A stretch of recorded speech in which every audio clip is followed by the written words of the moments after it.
ये हमारा अध्यात्म का अनुभव की बात है। नहीं तो क्या कर दिया जाए जिससे आप बच सकते हो? सोचो, आपको क्या मिल जाए? एक ऐसा शब्द बोल दो जिससे आप निर्भय, निश्चिंत और निःशोक हो सकते हैं। एक बोलो कि ये मिल जाए तो मैं बिल्कुल निश्चिंत हो जाऊंगा और आज से कोई कामना नहीं करूंगा। बोलो, कोई एक बात बोलो। नहीं बोल सकते। आज हमारे बच्चों में बहुत जल्दी इतना सोचने की क्षमता आ गई है कि अब तो यार जीवन किस काम का। कहीं कोई ब्लैकमेल कर रहा तो जीवन, अरे हमें लड़ना है। तो ये जो बच्चा बोल रहा है कि हम भयभीत हो जाते हैं, हम शोकित हो जाते हैं, हम आगे, ये नकारात्मक सोच ही तो है। क्यों है? क्योंकि आधार नहीं है। आधार हो तो फौरन उसकी काट है। भगवान है ना, प्रभु है ना, ऐसा कैसे हो सकता है? हम उनका भजन करते हैं, हम उनके आश्रित हैं, ऐसा कैसे हो सकता है? मर जी ये तो सोच रख लिया और इससे हम पार भी हो गए। मर जी फिर जब असफल हो जाएं उसके बाद हमारा क्या मान्यता रहनी चाहिए? सही बात पूछो तो जब आप ऐसा करोगे तो असफलता में सफलता का ही आनंद अनुभव में आएगा। सकारात्मक सोच ही जीवन का सुख है। नहीं तो दुख और सुख और जय और पराजय ये टिकाऊ नहीं है। जैसे दिन टिकाऊ नहीं है, ऐसे रात टिकाऊ नहीं, ऐसे सुख टिकाऊ नहीं है, ऐसे दुख टिकाऊ नहीं। कोई सदैव विजयी नहीं रहता, कोई सदैव हारता नहीं, कोई सदैव सुखी नहीं रहता, कोई सदैव दुखी नहीं रहता। ये क्रम चलता रहता है। दुख के अवसर पर हमें हमारे विचार बचाते हैं हमको। अभी हम अपने विचार में अपने को बीमार मान ले तो हम कल से आने लायक नहीं रहेंगे, ध्यान रखना। हम आज अब भी नहीं मानते कि हम बीमार हैं। तो हमारी नेगेटिव सोच जो है ये बिना भजन के नहीं जाएगी। और अगर ये बनी रहे तो अरबों रुपया हो, खूब बड़ा पद हो, पति, व्यवस्था, पत्नी, सब कुछ हो, लेकिन नकारात्मक सोच तुम्हें चैन से नहीं रहने देगी। पक्की बात मान लीजिए। इसको सुधारना है तो सत्य पे आइए, धर्माचरण कीजिए, पवित्र चरित्र रखिए और नाम जप कीजिए। आपकी सोच बदल जाएगी। देखो, आपकी सोच अच्छी है तो आप थोड़ा कम पैसे वाले भी है ना, गरीब भी है तो मस्त रहेंगे। सोच सही नहीं है तो चाहे आपके पास अरबों रुपया हो, आपका जीवन नरक जैसा रहेगा। क्योंकि आपकी सोच अशांति, कलह, नाना प्रकार की वासनाओं में, खेल में फंसाकर आपको नष्ट कर देगी। तो हमें लगता है कि बिना अध्यात्म के चिंता, भय, शोक इसका दूर होना बहुत कठिन है। नाम जप करो, चरित्र पावन रखो। आज प्राय चरित्र को हम नहीं सुरक्षित रख रहे। तो ये समझ लीजिए कि चरित्रवान के पास ऐश्वर्य चरण चूमता है। चरित्रहीन चाहे आप जितना धन एकत्रित कर ले, शांति और सुख का अनुभव नहीं कर सकते।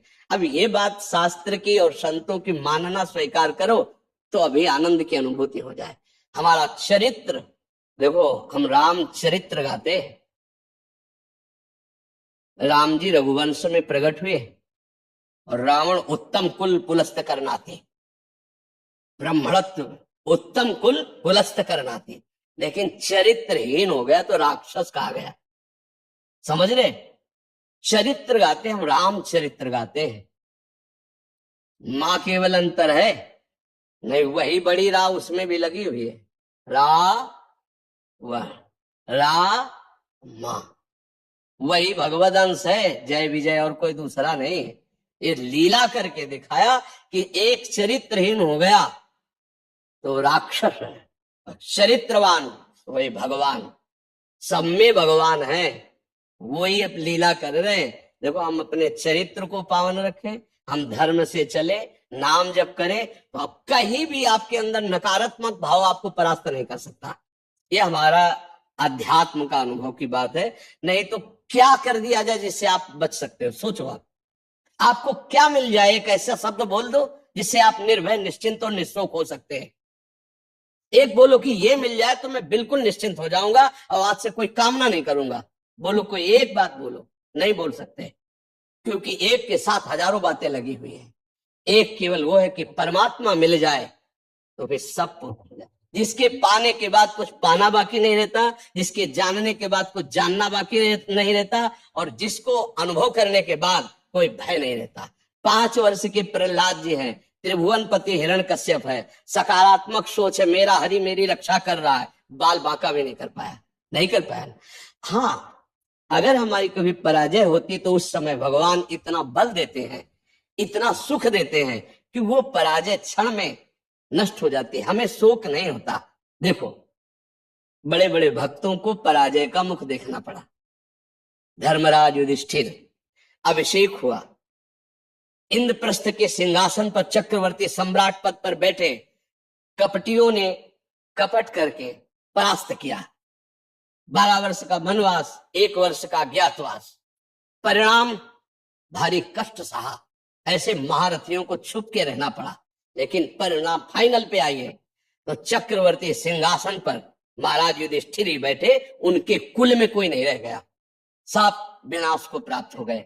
तो हमें लगता है धर्माचरण, भगवद आश्रय, पराजय कभी होती भी है तो वो विजय की ही आशा पुष्ट करती है, और भगवान इतना बल देते हैं कि पराजय उसे दुख नहीं दे पाती है। तो इसलिए हमें नाम जप करना चाहिए, भगवद आश्रित होकर के अध्यात्म को समझना चाहिए। आज हमारे नवीन बच्चे अध्यात्म को नहीं समझ रहे, तो बड़ी आचरण में बड़ी अपवित्रता आ चुकी है। आप देख लीजिए कैसे कैसे गंदे अपने जीवन को इन अवगुणों से युक्त कर लिया गया, व्यसन, व्यभिचार। अब ये अध्यात्म का ज्ञान ना होने के कारण अपना नाश कर रहा है। तो चरित्रहीनता, गुणहीनता और नकारात्मक सोचे, अगर इनको हमें ठीक करना है तो हमें बहुत सावधान रहना, हमें अपने चरित्र को बचाना है। आज हमारे बच्चों में चरित्र सुरक्षित नहीं रह पा रहा है। आज बच्चों का जीवन बड़ा संकटपूर्ण जा रहा है। बात पक्की समझना, हमको जब ऐसी बात आती है तो हम दुखी होकर के बोलने लगते हैं कि आज हमारे राष्ट्र का जो ये नवीन भविष्य है, ये संकटपूर्ण परिस्थिति में जा रहा है। गर्लफ्रेंड, ये बॉयफ्रेंड, ये व्यसन, ये इनको चैन से नहीं रहने देंगे। नवीन नवीन अवस्था के बच्चे जब गंदे आचरणों में फंस जाते हैं, अब उनको ब्लैकमेल किया जाता है, वो अपने माँ बाप से बता नहीं सकते कि दूसरे से कहने घुटते रहते हैं, और अगर ज्यादा घुटन आ गई तो अपने आप को।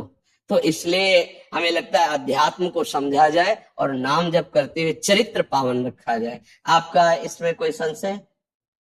हाँ, आप अच्छे आचरण वाले बने, खूब नाम जप करें और धैर्य पूर्वक विश्वास रखें कि भगवान मेरे साथ है। अगर कभी ऐसी हार या पराजय या दुख आता है तो हम उसको सहने के लिए धैर्यवान रहे। हम उसमें इतना निगेटिव न सोच जाए कि हमारा जीवन से ही निराशा हो जाए। आज हमारे बच्चों में बहुत जल्दी इतना सोचने की क्षमता आ गई है कि अब तो यार जीवन किस काम का, कहीं कोई ब्लैकमेल कर रहा है तो जीवन घरे हमें लड़ना है।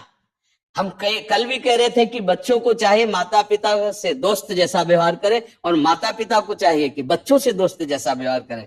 दोनों आमने सामने बैठकर उनके हृदय की बात को जाने और उनको दोस्ती की तरह सपोर्ट करें, तो आगे बढ़ सकते हैं, वो दलदल में फंसे हुए निकल सकते हैं। नहीं तो कई ऐसे गंदे बच्चे होते हैं जो अच्छे बच्चों को अपने विषय जाल में फंसा करके उनके जीवन को बर्बाद करते हैं।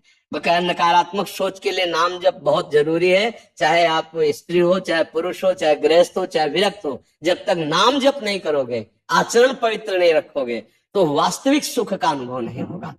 नाम जप बहुत आवश्यक, इसलिए हम सबसे प्रार्थना करते हैं नाम जप करो, शराब मत पियो, मांस मत खाओ, पराई माता बहनों की तरफ गंदी दृष्टि से मत देखो, गंदे आचरण मत करो। ये मनुष्य जीवन ऐसे गंदी बातों के लिए नहीं मिला।